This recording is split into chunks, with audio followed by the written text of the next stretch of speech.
Hola, ¿qué tal? Muy buenas noches. Mi nombre es Héctor Buendía, del juicio de Jesús, y decidí hacerlo en una forma muy particular. En primer lugar, vamos a utilizar episodios. Será entonces de 3 episodios. Hoy es el primer episodio, el día de abril. El día de mañana, 9 de abril, tendremos el segundo episodio. Y para el día pasado mañana tendremos, que es el día 10, tendremos el tercer y último episodio. El primer episodio es más que nada un semblante general de todo lo que es precisamente el sistema jurídico antiguo, que conozcamos las normas. Jesús tenemos que conocer cómo el otro sistema jurídico de lo universal. Y vamos a ver ciertos elementos que vamos a aprender.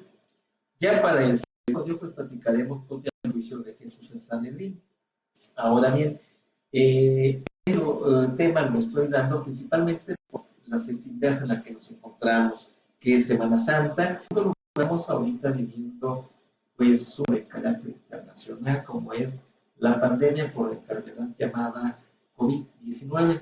También vamos a platicar en diferente a esta acerca de los efectos fiscales, administrativos, laborales, económicos, colectivos, fiscales y las estrategias de litigación que pueden ser parte. Vamos a hacer entonces nuestra cápsula de la siguiente manera. Primero, el de la voz, pues represento a dos personas morales. BOSA, que es un centro de investigaciones o de estudios de investigación jurídica y fiscal y movilidad social. El lema que usamos nosotros es el de el estudio te vuelve implacable, lo que significa que tenemos que estar estudiando para poder optimizar nuestros esfuerzos y nuestra forma de dar nuestros servicios sean más profesionales. Un currículum mío, pues soy licenciado en Derecho, especialista en Derecho Corporativo, maestro en Fiscal, candidato a Autor de Derecho. Son cuestiones de currículum que quedarán dentro de esta exposición. Vamos a empezar nosotros ya platicando acerca del antecedente de las normas penales. La primera norma que tenemos que platicar es la ley del talión. La ley del talión principalmente se basó en un sistema de justicia privada, la cual establecía técnicamente ojo por ojo, diente por diente y alma por alma. Este sistema lo que principalmente establecía era una venganza ratio sendi, o lo que también se conoce como la razón de ser. ¿Qué elementos tenía? Primero, había una repercusión material, porque obviamente Fernando Castellanos dice que es una justicia bárbara, porque deja a cargo de los ofendidos la justicia, y entonces tiene una repercusión material. El que te hace algo tiene la obligación de pagarlo. ¿Y cómo lo va a pagar? Pues había muchos problemas, porque imaginemos que una persona que no tiene una pierna, por un problema le quita la pierna, tiene que quitarle las dos, pero si le quita la otra pierna se queda completamente sin poder caminar. Entonces se volvió una norma un tanto excesiva. Había una repercusión espiritual también, pero lo que establecía más que nada era que no solamente en esta vida, sino en lo subsecuente había que tener una sanción.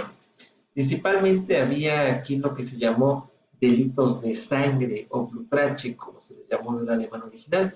Esta ley del talión también había cierta complejidad dada la comisión de los delitos, pero fue el primer antecedente del derecho penitenciario. Después llegó otra norma que se llamó las 5 penas. Principalmente, ¿qué buscaba? La purificación y la ejemplaridad. Es decir, que las penas se daban tomando de base una sociedad donde ponían al centro la persona que se le aplicaría la pena. Posteriormente se irían viendo los menores, los niños, después los jóvenes, las mujeres, los adultos, los ancianos, para el efecto de que todos entiendan la gravedad de incumplir con cierto tipo de normas. Principalmente las 5 penas eran penas de naturaleza sagrada, se cumplían en lo terrenal, pero podría seguir el castigo después de la muerte. Predomina principalmente la venganza y el talión en esta época, que es la ejemplificaridad. También podría ser de carácter simbólico la forma como se podía castigar. Se practicaba principalmente la pena de muerte con fines de purificación, es decir, se aplicaba la pena de muerte para que en la siguiente vida la persona ya haya purificado. Lo que actualmente vemos como resarcimiento y también como vemos la reinserción. Tomarán la pena para que la persona que cometió un delito pueda reinsertarse posteriormente o en el sistema social. ¿Qué otra cosa tenía? Bueno, que había una reparación de daño físico y moral. No solamente el daño que se establecía era lo que producía la persona a quien dañaba, sino que tendría que haber un pago. Posteriormente llegan las leyes draconianas. Estas leyes draconianas, pues son técnicamente normas brutales, estuvieron vigentes en Atenas en el siglo VII. ¿Y qué tenían de interesante? Pues sí, antes de Cristo, bueno, que eran de excesiva severidad. La persona que cometía un crimen, un delito, tenía que ser castigado severamente porque lo que buscaba era terminar con el delito, precisamente por eso eran unas penas brutales. Trataba de distinguir los tipos de delito que hay. Distingue delitos públicos de delitos privados y el espíritu de la ley era drástico. Su pena máxima obviamente era la muerte, como ahí se nos menciona en la diapositiva, y se considera que se purgaba el daño que se ocasionaba una vez que se mataba a la persona que había cometido obviamente el acto indebido o el delito. Posteriormente llegó otra normatividad que eran las avestas. Estas normas eran más brutales también, estuvieron vigentes en Persia hacia el siglo XI a.C. Tenía dos tipos de castigo, el escafismo y la crucifixión. El escafismo era principalmente una muerte cruel y lenta. ¿En qué consistía? Primero, introducían a la víctima en un cajón de madera con 5 agujeros. En cada agujero tenía que sacar la cabeza, las manos, los pies. El verdugo untaba en las partes del cuerpo leche con miel para atraer animales, insectos, principalmente insectos. Al condenado se le alimentaba también con esos productos, pero por lo general estaban en un estado ya putrefacto, pero lo obligaban a comérselo, produciendo que tuviera severas diarreas, problemas estomacales, infecciones estomacales, y con eso se traían nuevos insectos que empezaban primero a comerse las heces del imputado y posteriormente iban ingresando por el ano de esta persona y empezaban a dejar sus huevecillos. Los animales que iban haciendo se iban comiendo paulatinamente por dentro viva la persona hasta que posteriormente pues ya moría. Esta norma cenavesta, como vemos, es de demasiada brutalidad. Después, ¿qué normas llegaron? Pues comienzan a llegar las leyes mosaicas, es decir, las leyes que propició Moisés, que datan del siglo XIV a.C. Tenían una influencia babilónica, consideraban que la justicia era el brazo de Yahvé que castigaba, premiaba y sobre todo liberaba a la persona que había cometido un delito. Pues aquí les pongo, la justicia es el brazo de Dios. ¿Qué otro aspecto tiene de importante esta ley? Bueno, que la ley es sinónimo de justicia y entonces era vinculatoria entre la persona que cometía el delito con prácticamente la pena que se le estaba apremiando, imponiendo. ¿Qué más tenían de importante estas leyes? Pues son meramente aplicaciones porque la divinidad se ve ofendida, entonces cometiste un delito, se ofende la divinidad y se aplica entonces la pena para que pueda determinar un resarcimiento a la deidad. Era merecedor de respeto y amor. Obviamente se decía en ese tiempo que era imagen y semejanza de una divinidad y por tanto la reparación era para ellos porque se les había afectado. Era meramente personal reinsertar al delincuente, buscaba la purificación del mismo mediante la aplicación de la sanción y esto lo encontramos muy viable y muy vívido en el Sermón del Monte donde se decía, oísteis que fue dicho, ojo por ojo, diente por diente y alma por alma, mas yo os digo, y al decir yo os digo, estaba estableciendo que tenía que cambiar precisamente ese tipo de sanción.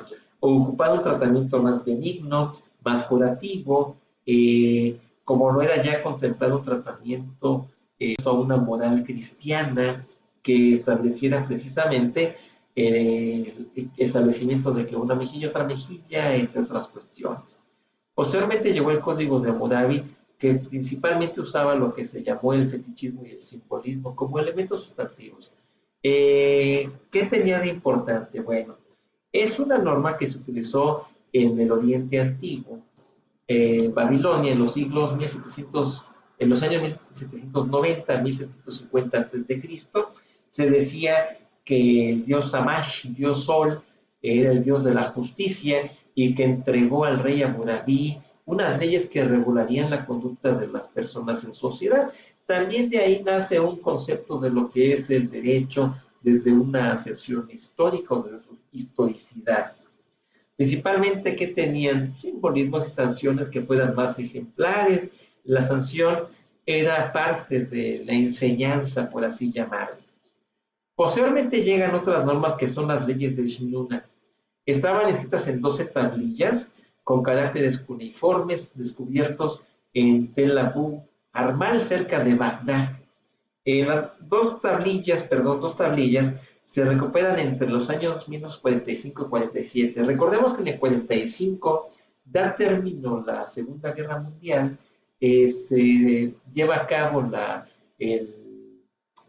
conferencia de Bretton Woods, donde se establecía también el cambio económico de la moneda, que era el dólar, soportado por el oro, a que sean las monedas soportadas por el propio dólar. Entonces, hay un cambio radical en la economía, mundial, pero principalmente estas leyes de Shnuna lo que proponían eran contribuir a iluminar el desarrollo de la ley, crear que el derecho fuera realmente ese matiz que tiene para solventar y llevar a cabo una debida determinación de que la sociedad queda vinculada correcta y concretamente con la ley.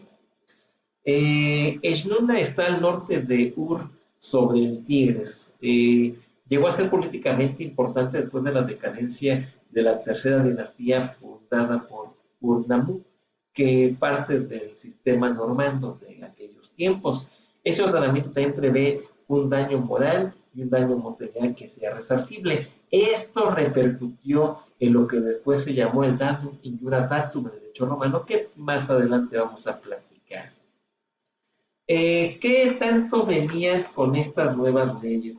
Que llega también un derecho que era de corte judío y que era un derecho eminentemente religioso, se manifestaba principalmente a través de los cuerpos jurídicos siguientes. Uno era la Torá.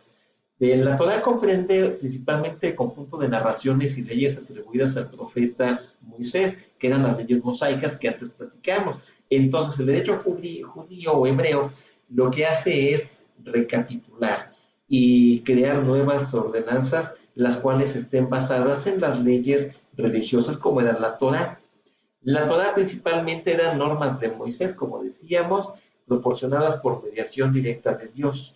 Recordemos que mucho tiempo se ha pensado que la norma no es creada por el hombre, sino por Dios. Incluso el sistema jurídico mexicano, la norma de 1857, que es la vigente texto constitucional, establecía que esta norma era creada por Dios, máximo legislador, principio que llegó desde la norma Ley Pepa, promulgada el 19 de junio de 1812, que establecía prácticamente en el nombre de Dios todo misericordioso, máximo legislador, es decir, que la norma no era creada por el hombre, sino por la divinidad.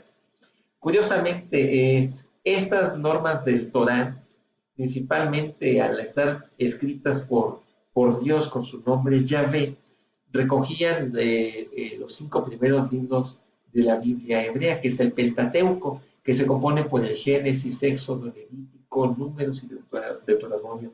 Pero eso es de otra temática de estudio. Aquí solamente diremos que la Torá, que comprendía principalmente el Pentateuco, pues estaba dentro del derecho hebreico o hebreo para el sistema sancionador, purificador, de aplicación de las normas.